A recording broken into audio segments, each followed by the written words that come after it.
সকাল সকাল দেখো বন্ধুরা, আজকে রান্নাঘর থেকেই ভিডিওটা স্টার্ট করছি।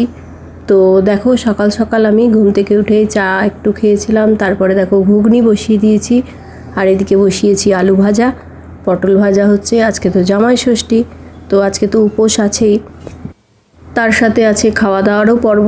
তো দেখো লুচির আটাও মাখা হয়ে গেছে, ভাবলাম ওদেরকে লুচি আর ঘুগনিটা করে দিই, তারপরে আমি স্নান করে পুজো টুজো করবো। তো আর আজকে এত গরম যে কি বলবো, প্রচণ্ড গরম আজকে সকাল থেকে। তো একটু রান্না করছি, আর এখানে এই যে পাখার তলায় বসে আছি। মাছগুলোকেও একটু দেখিয়ে দিলাম তোমাদেরকে, দেখো মুখের মধ্যে কি যে চিবাচ্ছে দেখো। তো যাই হোক, এদিকে দেখো আমার জলখাবারটাও রেডি হয়ে গেছে ওদের জন্য, আর এদিকে আলু ভাজা পটল ভাজাটাও হয়ে গেছে এদিকে। তারপরে দেখো ওদেরকে জলখাবার খাইয়ে আমি চলে এসেছি এবার পুজো করতে। স্নান টান হয়ে গেছে, এবার পুজোটা করব। তো ডালা যদিও আমি করি না, তো ফল মিষ্টি এগুলো দিয়েই অশ্বত্থ গাছ বট গাছে মানে পুজো করি। তো আমার বাড়ি থেকে মন্দিরটা খুব বেশি দূরে না, ভাবলাম যাব, কিন্তু কাল থেকে শরীরটা খুব খারাপ, প্রচণ্ড ঠান্ডা লেগেছে, এত কাশি আর ব্যথাটাও খুব বেড়ে গেছে। তো সেই জন্য আর ভাবলাম যে মন্দিরে যাব না, বাড়িতে যখন গাছ আছেই বট গাছ, তো ওখানেই পুজোটা করে নেব। তো দেখো থালা টালা এগুলো ফল মিষ্টি বাড়ির পুজোটা করে তারপরে আমি ছাদে পুজোটা করব। তো আজকে তোমরা কে কে উপোস করো সেটা অবশ্যই কমেন্ট করে জানিও। আর রান্নারও পর্ব এখনও বাকি আছে, বাচ্চারা বলছে পোলাও করতে, তো মাছ মাংস এগুলো এখনও হয়নি, পোলাও টোলাওগুলো। তো নিরামিষ রান্নাটা আগে হয়ে গেছে। তো যাই হোক, দেখো এদিকে আমার পুজোটাও হয়ে গেছে মোটামুটি। তো ঠাকুরটাকে নিচে নামিয়ে এনেছি, কেননা উপরের ঘরে উপরে ওই যে টিনের মানে জল পড়ছিল, সেটা নতুন করে আবার লাগানো হচ্ছে। তো সেই জন্য নিচে একটু ঠাকুরগুলোকে রেখে এখন আপাতত পুজোটা করছি। তো যাই হোক, দেখো উপরে চলে এসেছি আমি।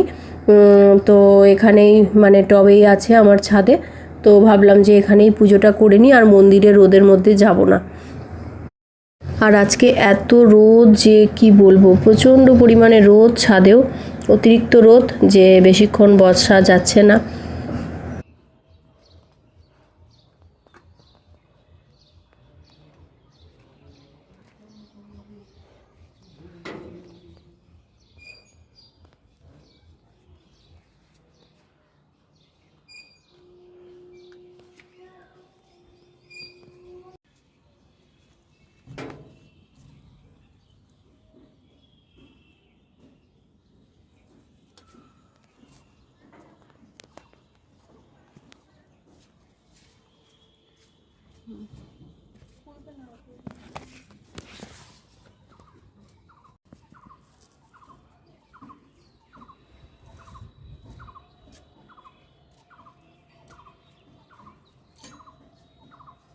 আর ষষ্ঠীতে সুতো তো সবাই বাঁধে হাতে, তোমরা জানোই, হলুদে ছুপিয়ে সেই সুতো হাতে বাঁধা হয়।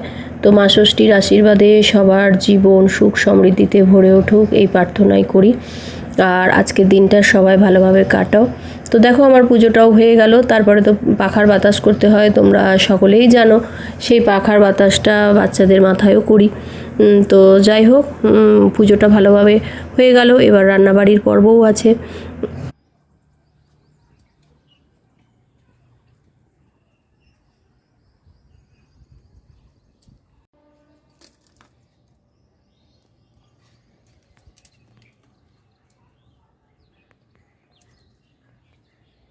ছবি তুলো তো একটা।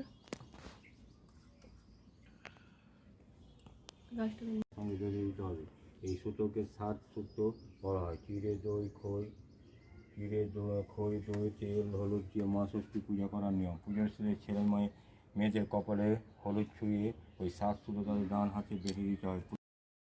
তো দেখো পুজো টুজো তো কমপ্লিট হয়ে গেছে। তো বাড়ির সবার মোটামুটি জলখাবারের পর্ব শেষ হয়ে গেছে। তো যেটা জলখাবার বানিয়েছিলাম, তো আমিও এই লুচি তরকারি এটাই খেয়ে নিলাম, দুপুরের খাওয়া আমার এটাই। তো যাই হোক, তো কে কে খাবে ঝটপট চলে এসো। তো আর বেশি বক বক করবো না, রান্নাবাড়ি অনেকটাই এখনও বাকি আছে। তো সবাই ভালো থেকো, সুস্থ থেকো। আর আজকের ভিডিওটা তোমাদের কেমন লাগলো তোমরা অবশ্যই কমেন্ট করে জানিও। টাটা বন্ধুরা।